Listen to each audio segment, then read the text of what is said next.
I've Got a Secret is, as is usually the case, a really good episode of Full House. This is the 4th episode of Season 8. It's directed by Zwick, and as always, there will be spoilers from now as I go through the episode and share some thoughts. It starts off with Jessie and the boys and their little tricycles, an adorable way to start things off. There are then 2 parts to the narrative, one focusing on Michelle and one focusing on Becky and Jessie. And I'll talk about Becky and Jessie first, and then I'll talk about Michelle. Jessie is upset that Becky was going to get rid of his Kiss t-shirt. He never wears it. But then it turns out that it's actually sentimental. And Becky learns that Jessie was once engaged to a girl. This is when he was much younger. Nothing he would take seriously now. But then they start to get into this war with which of them dated the most people before they got together. So they go off in their separate places and start to make their lists. And what I think is really interesting about this is that they have very different approaches. And I'll talk about that in a moment because the message here is very well delivered because of DJ. We know from a previous episode that DJ is no longer dating Nelson. So Kimmy has decided to date Nelson. And DJ has a lot of feelings about this, so she talks with Becky, which I think was the right thing to do. And she basically says, I don't want to be with Nelson, but I don't want Kimmy to be with Nelson either. And Becky explains it's normal to feel that kind of jealousy. And that is the main theme here, because obviously Becky was jealous of this once upon a time relationship that Jessie had. And there's no need to be, but also it's natural if you do feel that way. And I think it really addressed the topic in a really effective way. So I like that we briefly touched upon that with DJ. The main focus, of course, is on Becky and Jessie. And Becky was writing down all of these names to the point where she was making up names. And we get to hear a couple of these made up names, but I would have liked to have heard a little more of them. And then Jessie comes through with this big stack of paper. And I think we were meant to believe for a couple of seconds that this is the complete list of every woman he's ever dated. And it's this huge stack of papers. But then Becky starts to read it. And it's just Rebecca, Rebecca, Rebecca, Rebecca, Rebecca. And Jessie points out that she's the only one that's ever mattered. And she's the only one who matters now. And it was such a lovely moment. And just the contrast in their approaches there, I thought, was really quite fascinating. And I think that was a really, really beautiful way to take it. And I think Jessie was great at doing the approach he did, because it kind of showed that this was ridiculous. And that it doesn't matter how long their lists are. It's not a competition. And all that matters is the here and now. And I thought it was really beautiful. So I really liked that part of the episode. Then we come to Michelle. And it actually starts off with Michelle and her friends playing Mighty Mutant Super Kids. And I'm assuming that's not a real thing. I did Google it, and the top result was this Full House episode. So I'm assuming it's made up for the show, but correct me if I'm wrong. And they decide to have this secret Mighty Mutant Super Kids club. And they're not allowed to tell the grown-ups. However, they want to buy this Super Fortress playset. So they have to try and get it. And obviously it's quite expensive. And whichever of them manages to get the money to buy the set gets to be president. But how can they do that if they're not allowed to tell anybody about the club?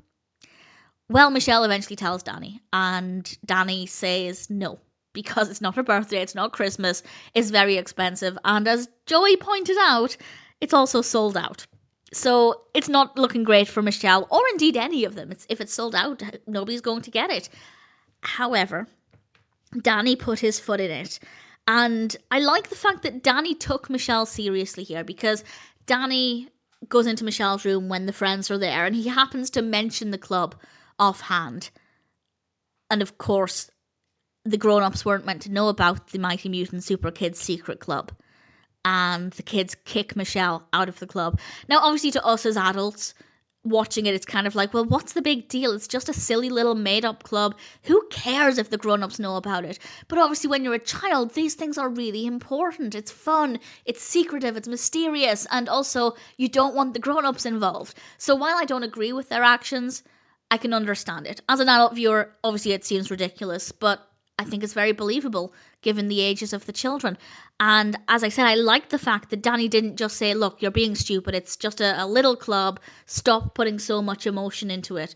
He actually respected that this was a big deal to Michelle. And then I really, really appreciated that. And then I guess to make amends because he was feeling guilty, Danny, along with Jessie and Joey, he goes to the toy store and it's absolute chaos. It is crazy. Everybody's rushing in there. They're desperately trying to get this super fortress, and then it seems like they were going to get one, but then a kid played a trick and took the last one, and there are no more super fortresses left. And then Danny walks into Michelle's room again, and her friends are there again. And it's interesting that her friends are there since she's out of the club. And he has a bag with him. And he does kind of bribe them a little bit. I'm not sure I agree with this, but he basically says, if you let Michelle in the club, I'll give you what's in the bag. And quite rightly, the kids did say, well, no, because I don't know what's in the bag, which is fair enough. And he produces the Super Fortress. It turns out it was a knockoff that he paid a fortune for from some random person. But then Danny has some important messages to share, and I thought that this was really beautiful. And we actually get to this because, first of all, the kids are making fun of Danny.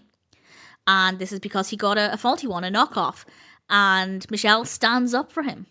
And then she says, I'll just start my own club without you. And then Danny says, the whole point of a club is to hang out with your friends and have fun. And how can you do that if you're going to start a club without them? And I think that that's a really important message. Now, I don't think children, I could be wrong about this, but I can't imagine many children of Michelle's age would be watching Full House. But, first of all, if they are, brilliant.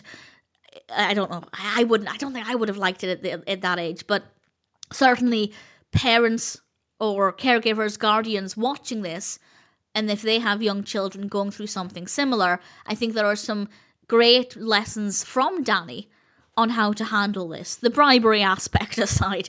And I think that Danny had some great messages there for them, and all's well that ends well. So it was a really sweet episode. Michelle and her friends are just absolutely adorable. And as I said, I think Danny, for the most part, did a really great job of handling the situation. And then, of course, we have Jessie writing Rebecca over and over again as just a really great way to diffuse the situation and to stop this silly war between them. And ultimately, I thought that I've Got a Secret was a pretty fabulous episode of Full House.